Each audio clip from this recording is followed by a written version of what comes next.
Assalamualaikum warahmatullahi wabarakatuh. Bismillahirrahmanirrahim. Alhamdulillahirrabbilalamin. Wassalatu wassalamu ala asrafil anbiya wa mursalin wa ala alihi wa sahbihi rasulillahi ajma'in. Amma ba'du. Perkenalkan, nama saya M. Rizky Chandra. Saya salah satu mahasiswa Prodi Ilmu Hadis Fakultas Usuluddin di Universitas Islam Negeri Syarif Hidayatullah Jakarta. Di sini saya membuat tugas UTS ujian tengah semester dalam mata kuliah Ilmu Filologi semester 7 kelas A yang diampu oleh Bapak Muhammad Nida Fadlan MHum. Di sini saya akan memaparkan tentang apa itu ilmu filologi dan apa saja metode-metode yang dipakai dalam ilmu filologi. Poin pertama, apa itu ilmu filologi? Ilmu filologi di dalam Kamus Besar Bahasa Indonesia berarti ilmu yang mempelajari tentang bahasa, ilmu yang mempelajari tentang kebudayaan, dan ilmu yang mempelajari tentang sejarah suatu bangsa sebagaimana yang terdapat di dalam bahan-bahan tertulis. Dalam artian ilmu filologi ini ilmu yang mengkaji bahasa melalui sumber-sumber tertulis, baik berupa kritik sastra maupun kritik sejarah. Lebih jelasnya arti filologi atau arti ilmu filologi itu sendiri ialah penelitian ilmiah terhadap teks-teks tertulis dengan menelusuri sumbernya, keabsahan teksnya, karakteristiknya, serta sejarah lahir dan penyebarannya. Jadi makna dari ilmu filologi itu yaitu ilmu yang mempelajari tentang bahasa, sejarah, yang semua itu terdapat dalam teks tertulis atau bisa disebut naskah. Jadi lebih simpelnya ilmu filologi ilmu yang mempelajari tentang naskah. Nah, itu tadi tentang apa yang dimaksud dengan ilmu filologi tersebut. Sebelum memasuki metode, kita angka lebih baiknya kita mengetahui tujuan ilmu filologi ini. Tujuan ilmu filologi ini adalah menjembatani pemahaman masa lalu dan masa kini dengan cara menghadirkan teks yang bersih dari kesalahan, ketidakjelasan, dan menyediakan terjemahan sehingga teks yang diteliti atau naskah yang diteliti menjadi naskah yang siap dibaca oleh pembaca di masa kini, bahkan bisa memberi kontribusi untuk kajian keilmuan lainnya. Jadi tujuan ilmu filologi ini, tujuan meneliti naskah ini yaitu untuk menjembatani pemahaman masa lalu yang tidak dipahami oleh orang masa sekarang, itu bisa dipahami, yang mana naskah itu yang tidak jelas tulisannya atau tidak bisa dibaca tulisannya akan bisa dibaca oleh orang-orang pada masa sekarang. Jadi itu tugas utama dalam ilmu filologi. Adapun orang yang meneliti itu kan dinamakan dengan filolog.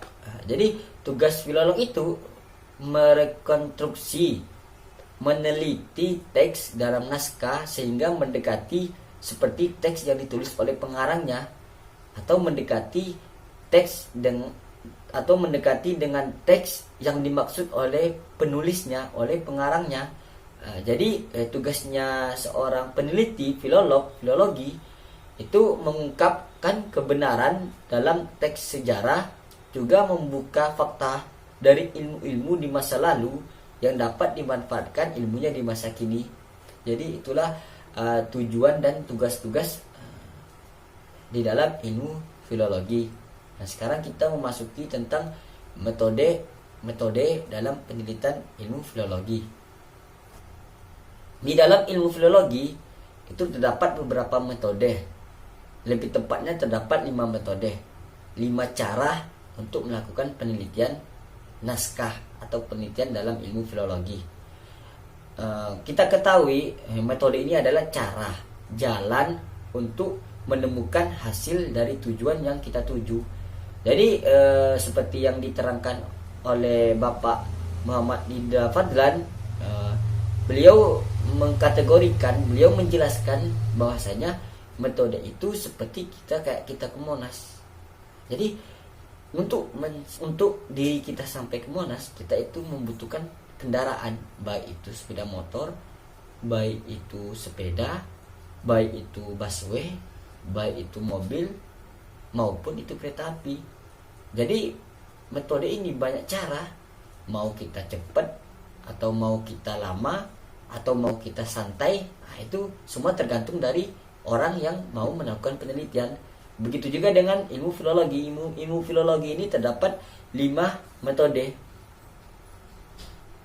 Yang pertama adalah metode intuitif. Yang kedua adalah metode objektif atau stema. Yang ketiga adalah metode gabungan. Dan yang keempat adalah metode landasan. Dan yang kelima adalah metode naskah tunggal. Nah, akan saya paparkan satu persatu dari 5 metode ini. Yang pertama adalah metode intuitif. Metode intuitif ini juga disebut dengan metode subjektif. Yang mana metode ini caranya ialah menelusuri naskah teks berdasarkan dugaan usia naskah tersebut. Dalam artian yang mendekati dengan naskah aslinya. Jadi metode intuitif ini peneliti mencari naskah yang tua yang mendekati dengan naskah aslinya. Metode yang mana dari naskah tertua tersebut kemudian dibuatkan suntingan agar teks yang diteliti itu bisa dipahami. Kedua adalah metode objektif atau stema. Metode ini merupakan metode sebuah kritik dari metode intuitif yang sudah saya paparkan barusan, yang mana metode intuitif itu peneliti mencari naskah yang tertua. Sedangkan metode objektif ini metode yang merekonstruksi kekerabatan atau silsilah teks berdasarkan kesalahan bersama, serta teks-teks yang memiliki posisi kesalahan tekstual yang sama diletakkan sebagai teks yang berasal dari satu induk yang sama. Jadi metode objektif ini atau metode stema ini metode yang mengumpulkan beberapa teks. Contoh mengumpulkan 5 teks naskah, dan itu nanti akan diteliti mana yang kesalahannya bersama atau tulisannya bersama. Jadi seperti contoh gini, ada 5 teks nih. Ada 5 teks yang dikumpulkan oleh seorang peneliti ilmu filologi. 2 teksnya itu tulisan sama, jadi 2 teks ini pasti pengarangnya sama. Sedangkan 3 teks lainnya itu sama. Jadi di sini terdapat 2 penulis atau 2 teks yang berbeda penulis. Jadi metode objektif atau stema ini mengatakan bahwasanya tidak semua naskah tertua itu dekat dengan pengarangnya. Jadi cara satu-satunya yaitu untuk dikumpulkan dulu, baru dibuat silsilah naskah dari naskah tersebut, yang mana yang lebih dekat dengan pengarangnya, atau yang lebih dekat, atau naskah yang tertua atau lebih dekat dengan pengarangnya. Yang ketiga adalah metode gabungan. Metode gabungan ini digunakan apabila kualitas naskah dan teks naskah itu dipandang sama oleh peneliti, dan apabila bacaan masing-masing teks terdapat perbedaan, maka bacaan mayoritas akan diambil sebagai landasan pembuatan suntingan teks. Jadi metode gabungan ini metode yang mengumpulkan beberapa naskah yang menurut si peneliti itu naskah itu sama. Jadi nanti dibandingkan mayoritas bacaannya yang banyak itu yang diambil. untuk melakukan penelitian selanjutnya. Jadi inilah metode gabungan. Yang keempat adalah metode landasan. Metode landasan ini dipilih apabila dari sekian banyak teks terdapat satu teks tertentu yang dipandang unggul kualitasnya.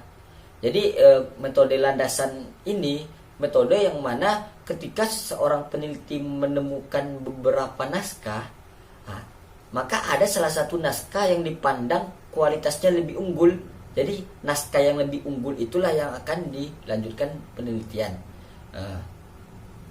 Kualitasnya yang unggul itu mencakup ditentukan mencakup aspek dari kualitas bacaan, aspek dari kelengkapan teks, aspek dari sejarah teks, dan aspek-aspek lainnya, sehingga membuat salah satu dari beberapa naskah tersebut kualitasnya lebih unggul daripada naskah-naskah yang lain. Yang terakhir itu adalah metode naskah tunggal. Metode naskah tunggal ini diterapkan apabila dalam proses pencarian si peneliti cuma menemukan satu naskah. Artinya tidak ada naskah atau tidak menemukan naskah varian lainnya. Dan dalam penggunaan metode ini, itu peneliti, seorang filolog itu harus jelas-jelas berhati-hati karena tidak ada teks perbandingan ketika ditemukan ketidakjelasan dalam teks ketika menyusun suntingan teks. Jadi teks metode naskah tunggal ini peneliti cuman menemukan satu teks saja. Jadi peneliti dalam menerapkan metode tunggal ini, metode naskah tunggal ini harus lebih giat atau harus lebih teliti dalam menyunting naskah, menyunting teks tersebut. Sebab tidak ada perbandingan ketika menemukan kesalahan di dalam menyusun suntingan teks. Nah, itu tadi keterangan tentang maksud dari ilmu filologi dan metode-metode yang dipakai untuk melakukan penelitian dalam ilmu filologi. Sedikit kesimpulan yang ingin saya sampaikan. Ilmu filologi ilmu yang membahas atau meneliti tentang sejarah, tentang kebudayaan, tentang bahasa, yang semua itu terdapat dalam tulisan, teks atau naskah. Dan metode-metode yang dipakai itu ada 5 metode. Yang pertama intuitif, yang kedua objektif atau sistema, yang ketiga metode gabungan, yang keempat adalah metode landasan, dan yang kelima adalah metode naskah tunggal. Dan tujuan dari ilmu filologi ini ya tiada lain menjembatani pemahaman masa lalu dan masa kini dengan cara menghadirkan teks yang diteliti, teks naskah yang diteliti itu bersih dari kesalahan, bersih dari ketidakjelasan, dan menyediakan terjemahan sehingga teks yang diteliti menjadi teks yang siap dibaca oleh pembaca di masa sekarang. Bahkan bisa memberi kontribusi untuk kajian keilmuan lainnya. Mungkin hanya itu yang bisa saya sampaikan. Kurang lebihnya saya mohon maaf. Assalamualaikum warahmatullahi wabarakatuh.